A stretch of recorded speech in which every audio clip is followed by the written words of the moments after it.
국민연금 소득 대체율 44%냐, 45%냐.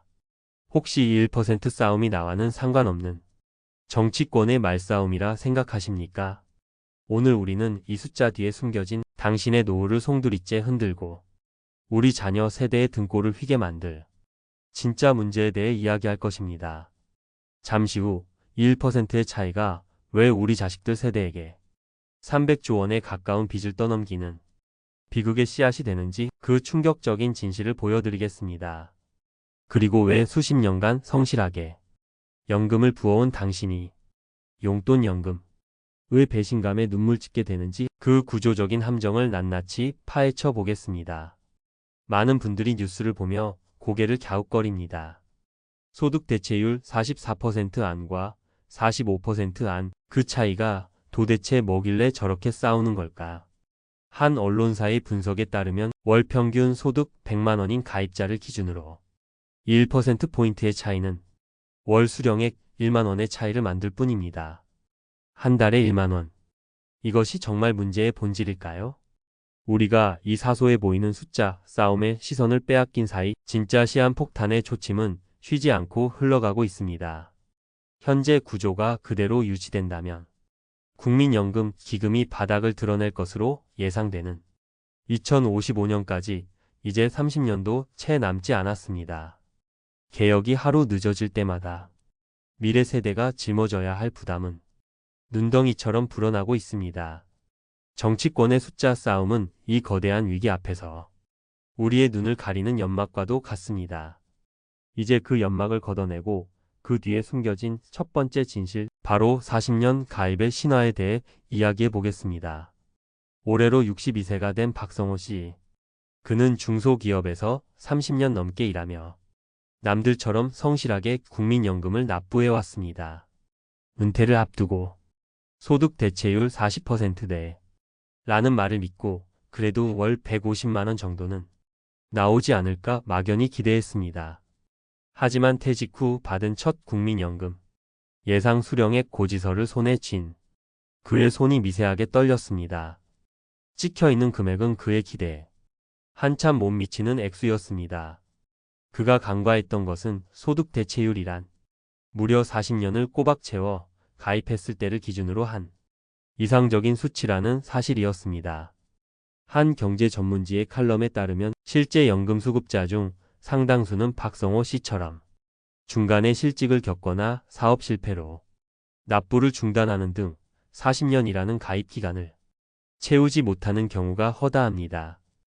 용돈연금의 진짜 원인은 낮은 소득 대체율 그 자체보다 이처럼 현실과 동떨어진 짧은 가입 기간에 있었던 겁니다.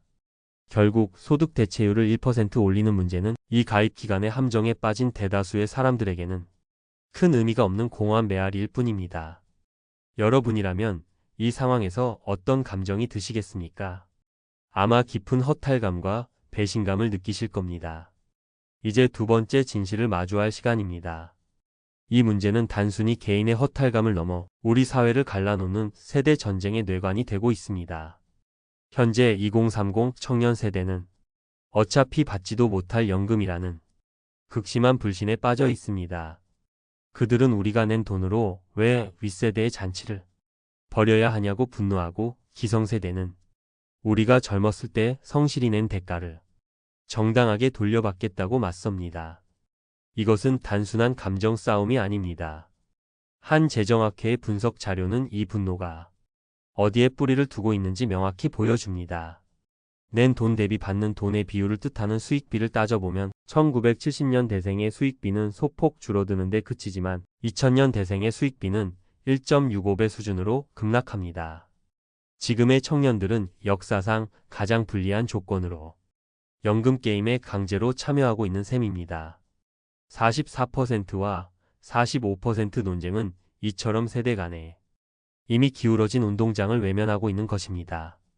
자, 지금까지 우리는 정치권이 벌이는 소득 대체율 1% 싸움의 허상과 그 뒤에 가려진 가입 기간의 함정, 그리고 세대 갈등이라는 두 개의 거대한 진실을 마주했습니다.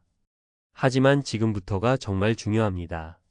이 문제가 결국 우리 각자의 노후 그리고 우리 자녀들의 미래에 어떤 영향을 미치는지 구체적으로 알아봐야 합니다. 소득 대체율 1%포인트 인상. 월 1만 원의 차이라고 말씀드렸습니다. 하지만 그 진짜 비용은 따로 청구됩니다. 한 언론사의 보도에 따르면 소득 대체율을 단 1%포인트만 올려도 미래 세대가 짊어져야 할 사실상의 빚, 즉 미적립 부채가 무려 299조 원 늘어난다고 합니다. 미적립 부채, 말이 어렵지만 사실 간단합니다. 미래에 줘야 할 연금은 정해져 있는데 쌓아둔 돈이 턱없이 부족하다는 뜻입니다. 그리고 그 부족분은 결국 우리 아이들 세대가 세금이나 더 높은 보험료로 메꿔야 할 사실상의 국가적 빚입니다. 우리가 지금 1만 원을 더 받자고 주장하는 것은 우리 자녀들의 어깨에 300조 원에 가까운 빚을 올려놓는 것과 같을 수 있다는 뜻입니다. 그렇다면 우리는 이 절망적인 상황 앞에서 무엇을 해야 할까요? 주저앉아 있을 수만은 없습니다. 우리가 정치권과 사회에 요구해야 할 것은 따로 있습니다. 첫째, 숫자가 아닌 구조를 봐야 합니다. 44%냐, 45%냐 하는 소모적인 논쟁을 멈추고 연금 제도의 구조 자체를 어떻게 지속 가능하게 바꿀 것인지에 대한 근본적인 논의를 시작하라고 요구해야 합니다. 최근 한 보고서에 따르면 18년 만에 이루어진 작은 개혁만으로도 기금 소진 시점을 8년이나 늦추는 효과가 있었습니다. 이는 제대로 된 개혁이 이루어진다면 미래는 바뀔 수 있다는 희망의 증거입니다. 둘째, 진짜 문제를 해결하라고 목소리를 높여야 합니다. 짧은 가입 기간으로 고통받는 사람들을 위해 출산이나 군 복무 등에 대한 크레딧을 확대하고 불안정한 일자리를 가진 사람들도 연금의 사각지대에 놓이지 않도록 사회 안전망을 강화해야 합니다. 더불어 세대 간의 고통을 분담할 수 있는 합리적인 수익비 조정 방안을 마련하라고 촉구해야 합니다. 셋째, 모든 것을 투명하게 공개하라고 요구해야 합니다. 미적립 부채가 얼마인지, 내 연금이 미래에 어떻게 변할 것인지 국민이 모든 정보를 정확히 알 때 비로소 우리는 올바른 판단을 내리고 사회적 합의를 이룰 수 있습니다. 오늘의 이야기는 무겁고 불편하게 느껴지셨을지도 모릅니다. 하지만 골마 터지기 직전의 상처를 제대로 치료하기 위해서는 아프더라도 그 상처를 직시해야만 합니다. 국민연금 44%, 45% 싸움은 본질을 가리는 연막입니다. 그 뒤에는 우리의 노후를 위협하는 가입 기간의 함정과 우리 사회를 분열시키는 세대 갈등이라는 진짜 문제가 도사리고 있습니다. 우리가 지금 요구해야 할 것은 당장의 1만 원이 아니라 우리 자녀들이 감당할 수 있는 지속 가능한 연금 시스템입니다. 더 이상 정치인들의 말싸움에 휘둘리지 마십시오.